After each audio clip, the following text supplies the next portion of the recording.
Grand plaisir. C'est parfait. Je vais démarrer parce que je vois qu'on est déjà en retard.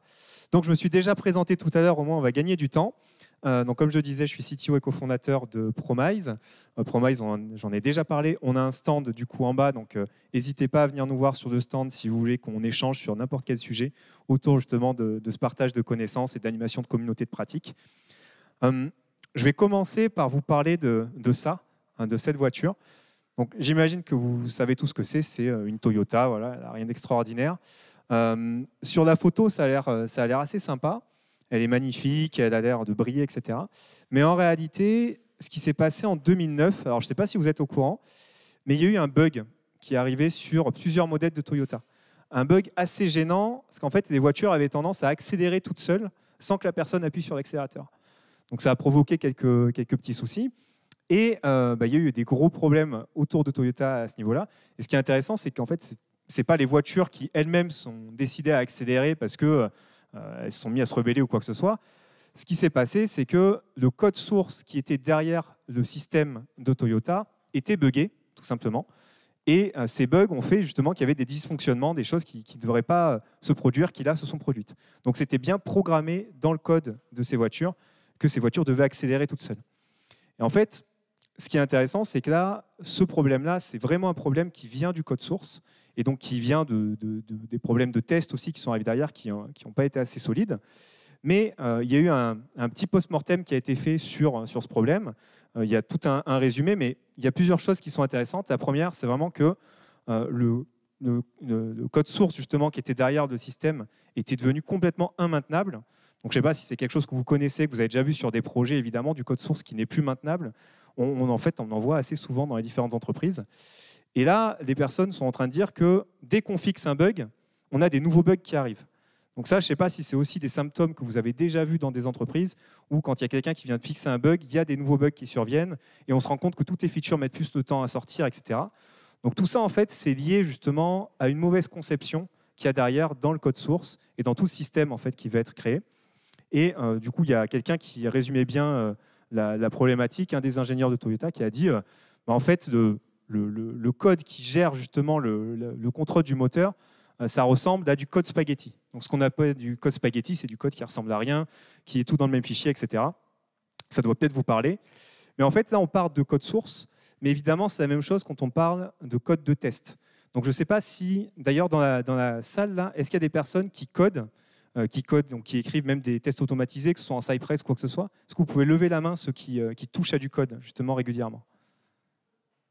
Okay, donc on va dire à peu près 50% des gens. Et les autres, c'est peut-être plus du test manuel, c'est ça, ou d'autres systèmes? Alors là, on va être vraiment focus justement sur la partie code. Mais évidemment, tous les problèmes que vous avez derrière, qui arrivent quand vous voyez des bugs, en fait, il faut se dire que c'est dû à ça, en majorité. Évidemment, il y a plein de problèmes qui viennent des problèmes de spec ou d'autres choses. Mais là, on est vraiment focalisé sur tous les problèmes qui peuvent arriver à cause du code. Ce qui est intéressant, c'est que justement, ce bug qu'il y a eu chez Toyota, il a été quantifié. Donc souvent, on a du mal à quantifier justement qu'est-ce que ça nous coûte d'avoir des systèmes de mauvaise qualité. Et là, ils l'ont estimé en disant que ça leur avait coûté 1,6 milliard de dollars en dédommagement justement des propriétaires et 1,2 milliard d'amendes parce que c'était quand même un peu dangereux. Donc ils se sont pris une amende derrière. Et en plus de ça, évidemment, il y a eu un impact énormément sur la marque, l'image de marque, etc. Donc tout ça pour dire que les bugs qu'on va avoir qui sont dus justement à des codes qui ont été de mauvaise qualité, il peut être énorme. Ce qui se passe également, c'est qu'en plus d'avoir ces bugs qui surviennent, on va avoir en fait un temps de développement, un temps de maintenance, un temps de correction de bugs qui va aussi s'allonger dans le temps. Il va s'allonger dans le temps et il va prendre plus de temps. Pourquoi? Parce que justement, ce code n'est plus compréhensible par tout le monde. Et alors, c'est peut-être des choses qui vous sont déjà arrivées quand vous travaillez sur un problème. Là, c'est Ad dans Malcolm qui rentre chez lui. Il essaye d'allumer la lumière, il n'y a plus d'ampoule. Il rentre dans le placard pour essayer de trouver une ampoule, mais il y a un problème, il manque une vis. Il va chercher une vis, il se rend compte qu'il manque de l'huile sur le tiroir. Il va chercher de l'huile, mais en fait, il n'y en avait plus. Il prend sa voiture pour aller acheter de l'huile, et là, il entend un problème dans le moteur. Donc, il est en train de réparer le moteur quand Loïs rentre, et elle lui dit « Je croyais que tu étais en train de réparer l'ampoule. » Il lui dit « Qu'est-ce que tu crois que je suis en train de faire ?»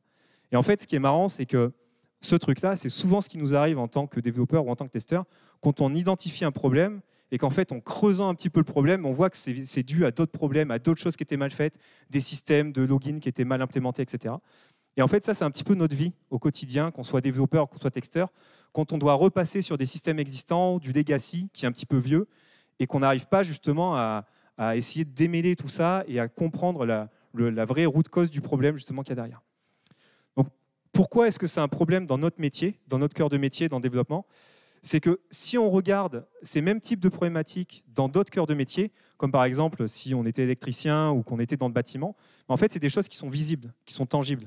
Donc là, si on travaille sur ces deux systèmes en tant qu'électricien, ou que personne qui installe de la fibre ou quoi que ce soit, en fait, on se rend compte tout de suite que le deuxième système, mais ça va être impossible à débugger si jamais il y a un problème. On n'a juste pas envie d'y toucher, puis là, on va dire par défaut, en fait, on supprime tout, on refait tout. C'est pas possible, ça doit être dangereux, il doit y avoir des bugs. Donc, on ne sait pas s'il y a des bugs ou pas, peut-être que ça marche, mais rien qu'à voir la tronche du truc, on sait qu'il y a des grosses chances justement qu'il y ait des problèmes. Alors que le système d'au-dessus, tout est carré, etc. Et en fait, dans notre métier, il faut se dire que c'est vraiment la même chose. On a vu du code sur des projets qui étaient dans un état bien pire que ce qu'il y avait en bas, mais vraiment bien pire, qui était immaintenable, tout était dans le même fichier, etc. Et pourtant, ça ne se voit pas parce que le client final, en fait, ce qu'il voit, c'est l'interface finale. Et donc, il ne voit pas que derrière, tout le système a été bâti un petit peu n'importe comment. Et c'est super important. Ça fait des années maintenant que des gens travaillent un petit peu là-dessus. Donc, évidemment, les mentalités changent. Et là, en 2023, quand même, les gens font de plus en plus attention à la qualité de ce qu'ils produisent. Mais ça doit vraiment devenir une composante essentielle de la gestion des projets. C'est à quel point est-ce que ce qu'on livre, c'est de qualité, à quel point est-ce qu'on suit justement l'état de l'art, à quel point est-ce que tout le monde dans l'entreprise a les mêmes pratiques et est-ce que tout le monde fait un petit peu la même chose. Parce que c'est un des problèmes justement qui nous entraîne à des systèmes comme ça, c'est si jamais on n'est pas d'accord sur la manière de faire ou qu'on recrute des personnes qui découvrent un petit peu la techno, etc. Et donc, qui font un peu n'importe quoi avec le soft. Donc, en fait, on se retrouve aussi dans beaucoup de cas avec des projets où on arrive, il y a du code legacy qui est tout pourri, et on a l'impression que tout le monde s'en fout. On a l'impression que personne ne fait rien en fait, pour travailler sur ça. Pourquoi est-ce qu'on a cette impression? Parce qu'en fait, c'est compliqué de travailler sur ça. On ne va pas rentrer chez Cdiscount ou dans une autre entreprise, je ne vais pas citer Cdiscount toute la soirée, mais voilà, on ne va pas rentrer chez Lectra ou chez n'importe quelle entreprise en disant bon, faut tout refaire, c'est catastrophique ce système, etc. C'est pas possible en fait. On doit vivre avec et on doit faire évoluer ça dans la bonne direction. Donc on doit être capable de travailler en améliorant l'existant constamment.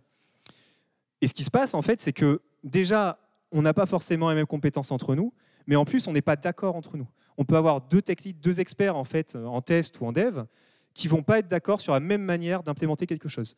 Donc là, c'est un exemple qu'on voit souvent en fait quand justement on discute avec des équipes de test qui font du Cypress par exemple ou n'importe quoi, qui se battent un petit peu sur comment est-ce qu'on va identifier des choses dans du code HTML. Est-ce qu'on utilise des data test ID, donc des attributs directement dans HTML, ou alors est-ce qu'on utilise la structure HTML directement, ou alors est-ce qu'on utilise des classes ou des ID, etc. Il y a plein de manières de faire.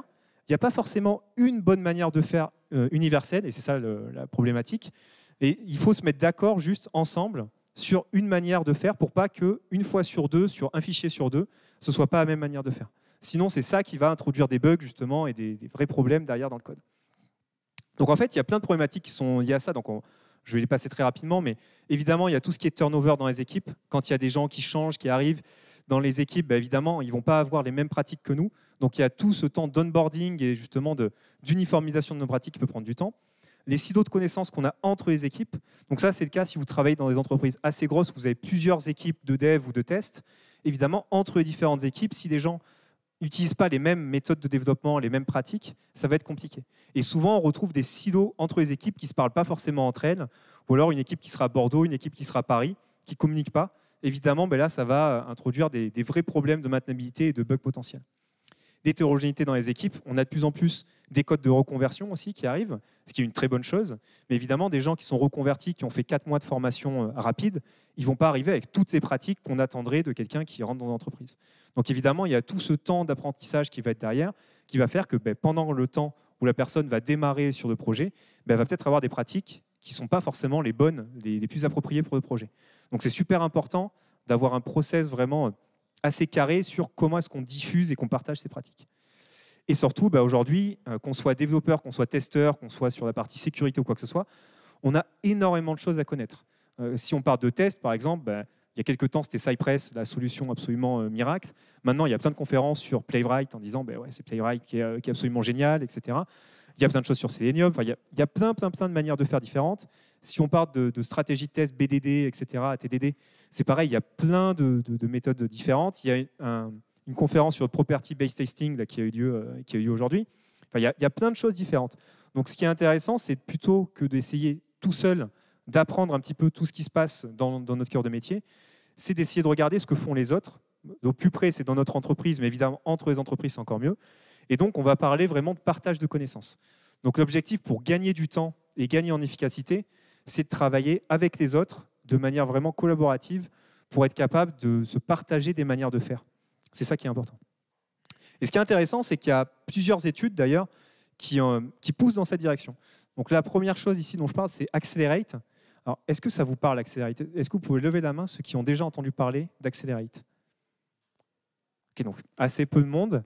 Accelerate, c'est une étude qui a été faite par un laboratoire qui appartient à Google, qui s'appelle Dora, où ils ont interviewé en fait des milliers d'entreprises dans le monde et ils ont essayé de regarder quelles étaient justement les entreprises qui étaient performantes en termes de délivrabilité et qui avaient également pas de bugs, etc. Donc comment ça se passe en fait, c'est quelque chose qui a eu lieu, ça fait plusieurs années et chaque année en fait c'est un petit peu mis à jour. Donc je ne vais pas trop rentrer dans le détail. Il y a une personne ici ce soir qui est experte vraiment de ce sujet, c'est Geoffrey Graveau, qui a un talk aussi dans la soirée sur un autre sujet qu'Accelerate. Mais si jamais c'est quelque chose qui vous intéresse, n'hésitez pas à parler à Geoffrey. C'est vraiment un super expert de ça, il fait que ça en ce moment. Donc n'hésitez pas à lui parler. Et pour résumer un petit peu l'approche, en fait, ils ont identifié que dans les entreprises qu'ils ont interviewées, que ce soit des ESN, des clients finaux, il y avait des différences énormes en termes de productivité, en termes de délivrabilité.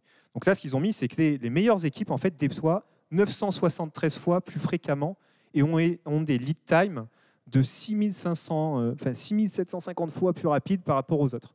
Donc là, tout ça pour dire que des entreprises comme Cdiscount, Amazon, etc., qui sont dans le même cœur de métier, peuvent avoir en fait des différences de délivrabilité qui sont énormes. Et de la même manière, il y a beaucoup de choses sur la stabilité en fait, de ce qu'on va avoir derrière. Donc en fait, on peut avoir des équipes qui vont délivrer des choses qui vont avoir une stabilité très forte et d'autres qui vont avoir une stabilité qui va être très faible. Donc une fois sur deux, dès qu'on va livrer quelque chose, il va y avoir des bugs. Et ce qui est intéressant, c'est qu'une fois qu'ils ont catégorisé un petit peu les différentes entreprises, ils se sont rendus compte qu'il y avait 4 métriques clés qui étaient des métriques vraiment à suivre pour être capable de voir si on performe bien ou pas, si l'entreprise est performante ou pas. Donc la première, c'est la fréquence de déploiement. À quelle vitesse est-ce qu'on est capable de déployer quelque chose? La deuxième, c'est le lead time for change. Donc, en gros, combien de temps est-ce qu'une modification, donc un commit, on va dire, quand on parle de dev, met pour passer en production? Si on est capable de faire des commits très rapidement, mais qui mettent 2 mois à passer en production parce qu'il y a un process nul qui nous permet de passer en production avec la chaîne d'intégration continue, ce n'est pas intéressant. Donc, il faut qu'on soit capable d'être rapide et de mettre en production rapidement, plusieurs fois par jour. Et si jamais on fait ça, ça ne sert à rien de faire si on a un change failure rate qui est important, c'est-à-dire que si à chaque fois qu'on met en production, une fois sur deux, on a un bug, évidemment, là, il faut mieux travailler sur cette partie-là avant. Et le time to restore, c'est combien de temps est-ce qu'on met pour réparer un petit peu ça. Donc ça, c'est les 4 métriques vraiment à suivre pour voir si notre entreprise est performante en termes de délivrabilité. Et ce qui est intéressant, c'est qu'ils ont identifié avec toutes les entreprises qu'ils ont interviewées plusieurs choses qu'ils ont appelées des capabilities, donc des capacités. Donc là, il y en avait 21 à l'époque, maintenant il n'y en a plus, je crois qu'il y en a 26 ou encore plus. Et en fait, c'est des capacités qu'il faudrait mettre en avant dans notre entreprise pour être capable d'avoir des forky metrics qui sont intéressantes. Et là-dedans, en fait, on retrouve évidemment continuous testing, ce que vous voyez ici, continuous delivery, du trunk-based développement, etc. Donc on trouve plein de choses en fait, qui sont plutôt des tips à essayer de mettre en place. Et là, ce qui est bien, c'est quand on en parle avec différentes personnes, des CTO de boîtes, ils nous disent, en fait, là, on n'a plus à convaincre le management, par exemple. Quand avant, on n'avait pas d'études qui prouvaient si ce qu'on faisait était bien ou pas, en fait, maintenant, on n'a plus à les convaincre parce qu'on a une étude qui nous prouve que c'est la réalité. Et là, vous pourrez en parler avec des gens comme Dimitri Bailey, par exemple, qui parle beaucoup sur ce sujet-là, qui est le co-CTO là, de Back Market. Justement, en fait, maintenant, c'est vraiment quelque chose qui est acté. Donc, on n'a plus du tout à se justifier par rapport à ça. Si on suit ces choses-là, on sait que ça vient parce que l'industrie a prouvé que c'était bien. Voilà, c'est une petite aparté, mais sur des questions justement de comment est-ce qu'on prouve ça, c'est super intéressant de s'appuyer sur cette étude. Et ce qui est intéressant, c'est que dans cette étude, justement, il y a 2 capacités qui sont très liées, en fait, qui sont la première, la learning culture, donc la culture d'apprentissage dans l'entreprise. Est-ce qu'on est dans une entreprise apprenante où on essaye de faire monter en compétence tout le monde, ou est-ce qu'en fait on recrute juste des gens pour qu'ils appliquent ce qu'ils connaissent déjà et puis on ne va pas essayer de les faire monter en compétences. Donc ça, c'est vraiment le premier truc à mettre en avant. Et la deuxième, c'est code maintenability. Super. Il faut que je tresse. La deuxième, c'est la code maintenability. Donc vraiment, c'est est-ce qu'on a du code de maintenability qui est maintenable justement sur le projet. Mais en fait, les deux sont très liés. Si jamais on a une culture d'apprentissage, on va avoir du code de dev ou du code de test qui sera justement maintenable. Et en fait, cette partie learning culture, elle arrive avec plein de mécanismes différents. Donc là, on parle de mob programming, de workshop, de code review, de DDD, de plein de pratiques de BDD, d'ATDD, etc., qu'il faut mettre en avant en fait, et qui doivent nous permettre justement d'atteindre cet état, d'avoir un projet qui a du code qui est maintenable. Donc tout ça, en fait, c'est pour prouver un petit peu les choses à faire. La deuxième chose qui est intéressante, c'est tout ce qui est software craftsmanship. Donc je ne vais pas en parler aujourd'hui, je mets juste ça très rapidement. C'est un mouvement en fait, qui pousse justement différentes valeurs dans le monde du développement logiciel et du test logiciel. Et les valeurs du coup, qui sont derrière, ça va être l'amélioration continue, l'échange et le partage, la recherche d'excellence technique et des communautés de pratique. Donc on va en parler aussi beaucoup. Il y a Sébastien Sanine qui en parle ce soir justement vers 20h, des communautés de test. Comment est-ce qu'on anime des communautés de test? N'hésitez pas à aller voir son talk justement sur le sujet. Et en fait, c'est des valeurs super intéressantes parce qu'elles vont vraiment pousser cette démarche d'échange et de partage dans les équipes. Donc, ce qu'on comprend, en fait, c'est que dans les entreprises, la connaissance, c'est un petit peu le pouvoir. Il faut qu'on partage cette connaissance au maximum. Et pour ça, il y a différentes manières de faire.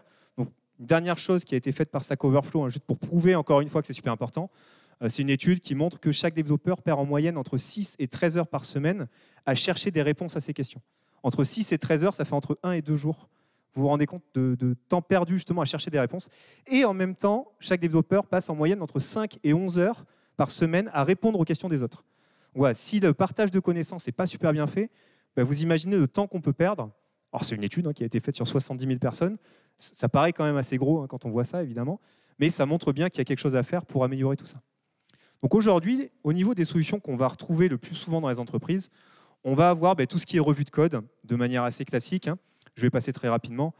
Tout ce qui est revue de code pair programming, donc quand on va être à deux en fait, à travailler ensemble ou quand on va relire le code de quelqu'un, en fait, c'est intéressant parce qu'on va avoir un feedback rapide, mais on perd un petit peu le côté capitalisation et diffusion à large échelle. Donc ce n'est pas forcément la solution miracle en fait, pour tout ça.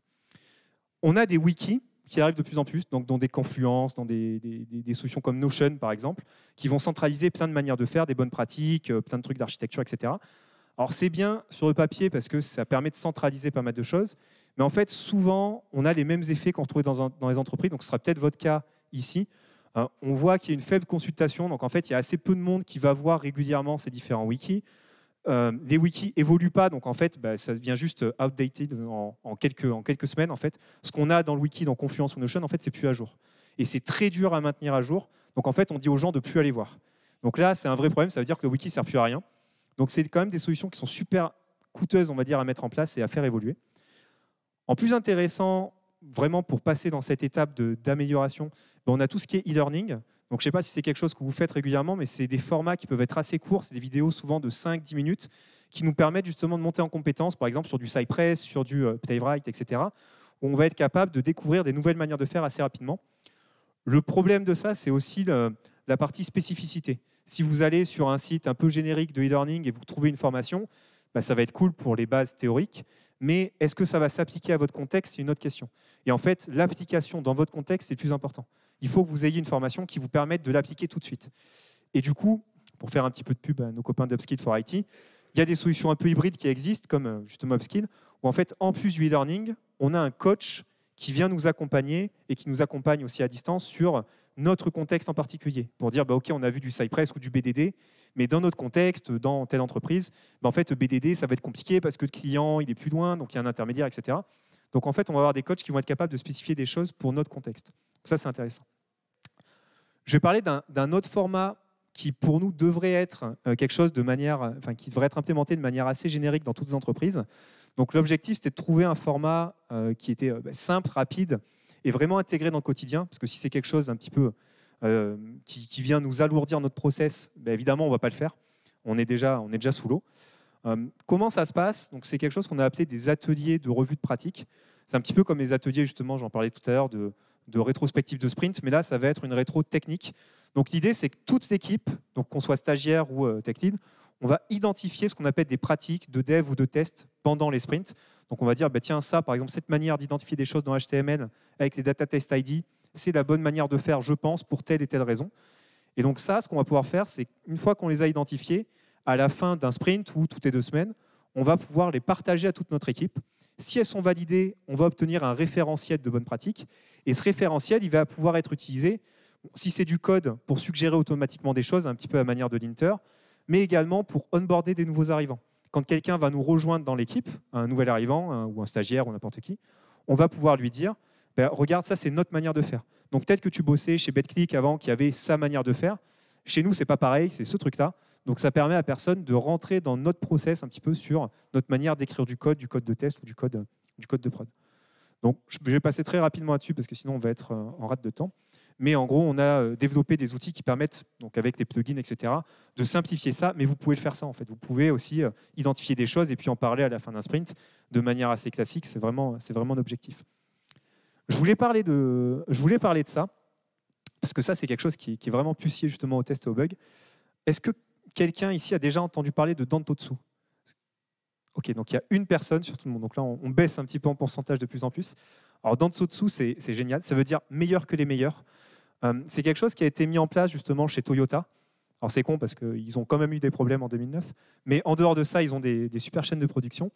Et en fait, c'est quelque chose qui peut être mis en place au niveau des chaînes de production chez Toyota, mais également dans les équipes IT. Et ça a été mis en place dans pas mal d'entreprises en France. Et ils ont réussi à réduire de 50% le nombre de bugs qui apparaît par an. Donc si vous faites ça sur 3 ans, ça fait 88% de réduction du nombre de bugs. Donc vraiment des résultats super, super efficaces. Et en fait, le process est assez simple. Comment ça marche? L'idée, c'est qu'à chaque fois qu'il y a un bug qui survient dans notre projet, on va identifier. Donc là, c'est le process en termes d'industrie, évidemment avec des pièces qui sont des boulons, des choses comme ça. Mais il faut réfléchir au monde de l'IT, comment est-ce qu'on peut l'intégrer. Et en fait, c'est assez facile à répliquer. Donc on identifie qu'il y a un bug. On voit qu'il y a un problème dans le code. On voit s'il n'y a pas le même bug ailleurs dans le logiciel, par exemple une faille de sécurité sur le login. Une fois qu'on identifie un endroit, on va vérifier qu'ailleurs, il n'y en ait pas d'autres. On regarde pourquoi est-ce que ce bug est apparu. Donc là, on trouve en fait la root cause du bug. Est-ce que ça vient d'un problème de spec? Est-ce que ça vient d'un problème de connaissance, justement? Est-ce que ça vient d'un problème de process, de revue de code, etc. On va assez loin pour voir justement la cause du problème. Ensuite, on implémente des contre-mesures. Donc évidemment, on va corriger le bug et on va essayer d'identifier comment on a fait pour le corriger.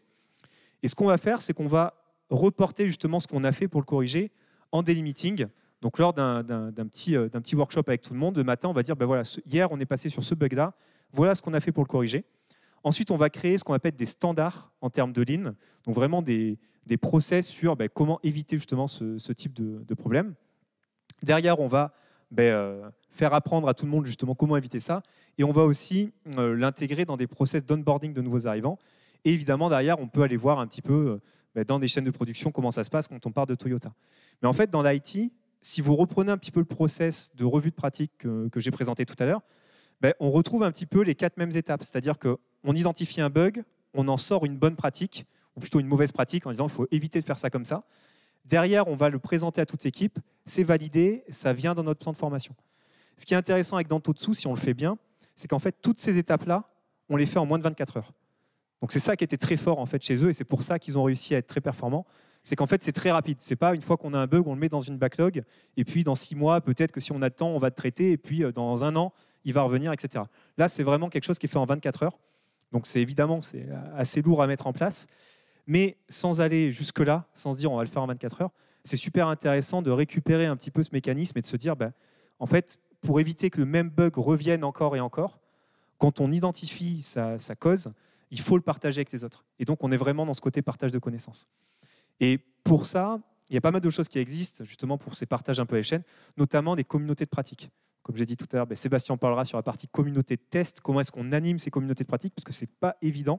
Il y a beaucoup de communautés de pratique qui se créent et qui tombent, parce qu'en fait, plus personne n'a plus rien à dire, on n'arrive pas à les animer, etc. Donc en fait, c'est vraiment un travail d'animation, un travail justement pour faire partager des choses aux gens, parce que des personnes n'ont pas le réflexe de partager des choses avec les autres. Alors c'est quelque chose qui est très vrai dans notre métier, c'est sûrement vrai dans d'autres métiers, mais en fait, nous, on a un petit peu ce réflexe de se dire, ce que je sais moi, j'ai l'impression que c'est évident, Et donc, évidemment, si je recrute quelqu'un, je vais avoir dans ma tête l'impression que cette personne aussi connaît. C'est comme tout à l'heure, je vous parlais de software craftsmanship ou de Dantotsu. Et dans ma tête, Dantotsu, c'est quelque chose qui est assez inné, le craftsmanship aussi. Évidemment, on voit que non, c'est dans ma tête, oui, mais ici, il y a beaucoup de gens qui n'en ont pas entendu parler. Et c'est pareil, en fait, quand on parle de test, quand on parle de développement, la majorité des choses qu'on va faire chaque jour, c'est des choses que nous, on connaît, mais que les autres ne connaissent pas. Donc, il faut vraiment rentrer dans cette démarche de se dire, il faut partir du principe que les autres ne connaissent pas ce qu'on est en train de faire. Et donc, on doit partir dans ce principe de faire monter en compétence tout le monde. C'est pour ça qu'on part d'agile learning un petit peu. On ne va pas faire une grosse formation sur 1 an et puis se dire c'est bon, maintenant on connaît tout et puis on est tranquille pendant les 10 prochaines années. Ça ne marche pas comme ça, évidemment, dans notre métier, vous le savez. On apprend en continu et on doit former les autres en continu. Donc, c'est pour ça que le craftsmanship, donc le côté artisanat de logiciel, c'est intéressant comme métaphore parce qu'on part de mentoring, on part de compagnonnage. Donc, c'est un petit peu comme un boulanger avec un mentor qui va être ça, qui va lui apprendre les gestes, qui va lui apprendre comment faire. Dans notre métier, c'est pareil. En fait, on devrait avoir cette image de mentor avec les autres et de compagnonnage un petit peu avec toute l'équipe. Évidemment, le but, et ce qui est difficile, c'est de faire à grande échelle. Et les communautés de pratique nous permettent de faire ça. Donc vraiment, ce qui est important en conclusion, c'est de se dire qu'il faut travailler ensemble, qu'il faut essayer de casser les individualités qu'on peut avoir sur les projets, mais pas uniquement au niveau des individus, aussi au niveau des équipes. On a trop d'équipes des fois où on voit qu'en fait c'est super hétérogène entre différentes équipes et les gens vont nous dire dans une équipe, non, mais on est très fort sur du DDD ou du BDD, on sait très bien le faire, mais en fait c'est la seule équipe d'entreprise qui sait le faire et c'est pas normal. Il faudrait vraiment que à la limite cette équipe-là soit moins douée ou qu'elle soit splittée pour qu'on puisse éparpiller un petit peu les connaissances avec les autres. Donc il y a différentes manières de faire, mais c'est super important de rentrer dans cette démarche, de se dire ça sert à rien d'avoir un héros dans l'entreprise qui est capable de tout faire sur le DevOps ou sur du dev ou du test. Il faut essayer de faire en sorte que cette personne partage avec les autres. Et ce qui est difficile, c'est de faire en sorte que tout le monde partage avec tout le monde. On l'a bien vu avec Promise, ça fait des années qu'on essaye de le faire avec pas mal de clients. Ça arrive jamais à 100%. On n'a jamais tout le monde en fait, qui a la même affection justement à partager des choses avec les autres. Par contre, si les responsables techniques le font, donc on va dire si déjà 10 ou 20% des gens le font, c'est déjà vraiment presque gagné. Et ensuite, si quelques personnes en plus dans les équipes se mettent à jouer le jeu, c'est super. Parce que par mimétisme, tout le monde va se mettre à le faire petit à petit. Et ce qui est intéressant, c'est qu'en fait, les gens qui sont un peu réfractaires ou qui n'ont pas du tout ce réflexe, qui sont un petit peu avec leur casque et qui parlent avec personne, ils vont devenir minoritaires et ils vont rentrer un petit peu dans la masse. Donc ce qui est important, c'est vraiment de lancer le mouvement, d'avoir des gens qui sont ambassadeurs de ça. Donc, quand on met en place Promise, souvent il y a des gens qui disent on veut des ambassadeurs Promise, des ambassadeurs qui vont montrer aux autres juste comment partager des choses. Et c'est ce qu'on dit même en école. Je fais quelques interventions chez Epitech et dans des écoles. Et j'essaie de dire aux étudiants qui vont rentrer en entreprise, attention, la première caractéristique que vous devez avoir en tant que développeur ou testeur, c'est pas d'être super bon techniquement sur React version 17 ou quelque chose comme ça. C'est juste d'avoir une bonne communication et d'être capable de partager avec les autres. Et quand vous ne savez pas quelque chose, de poser la question aux autres, d'aller chercher la réponse auprès des autres et de ne pas aller sur Stack Overflow, chercher des choses pendant des heures et de rester bloqué pendant des heures. C'est demander aux autres un petit peu comment ça se passe. Donc voilà, j'espère que je n'ai pas explosé le chrono. Mais merci à tous pour votre attention.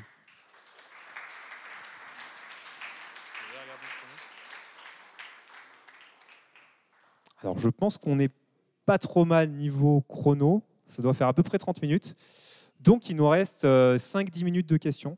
Donc, si jamais il y a des personnes qui ont des questions, n'hésitez pas.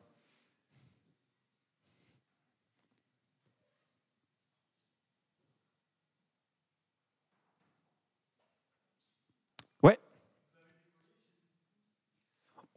Bonne question. Alors, ça fait des années qu'on essaye de déployer chez Cdiscount. On est en train de déployer chez Cdiscount. En ce moment, en fait, il y a eu plein de réorg, etc. chez Cdiscount. Et là, on a trouvé justement des ambassadeurs qui sont plutôt coachcraft, responsables techniques dans les équipes.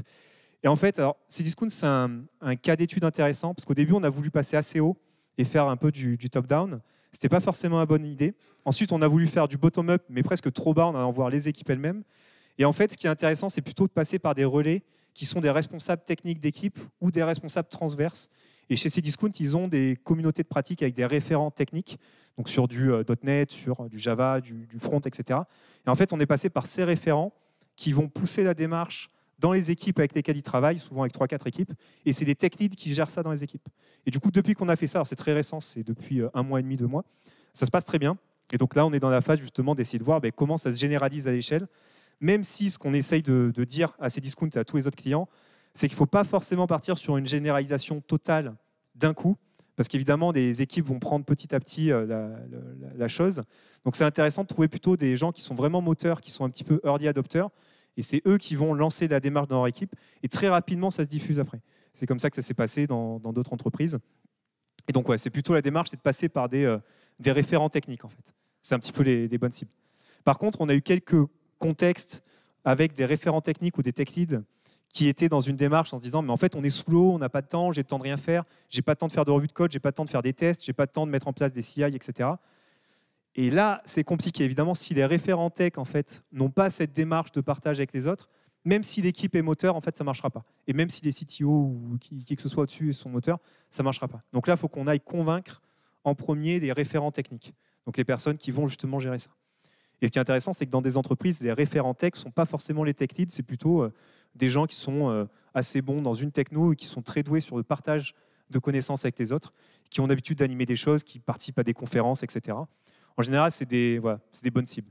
Quand on voit des gens qui participent à pas mal de conférences ou qui partagent sur des podcasts, etc., on sait que c'est des gens qui sont dans cette démarche, qui ont cette fibre de partage. Et là, en général, c'est des bons sponsors justement pour la solution.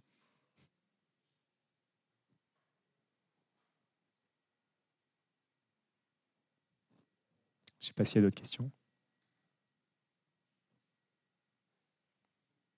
Ben merci. S'il n'y a pas d'autres questions, du coup, on doit être bon niveau timing. Vous avez à peu près 5-10 minutes pour vous répartir dans les différentes salles. Merci encore.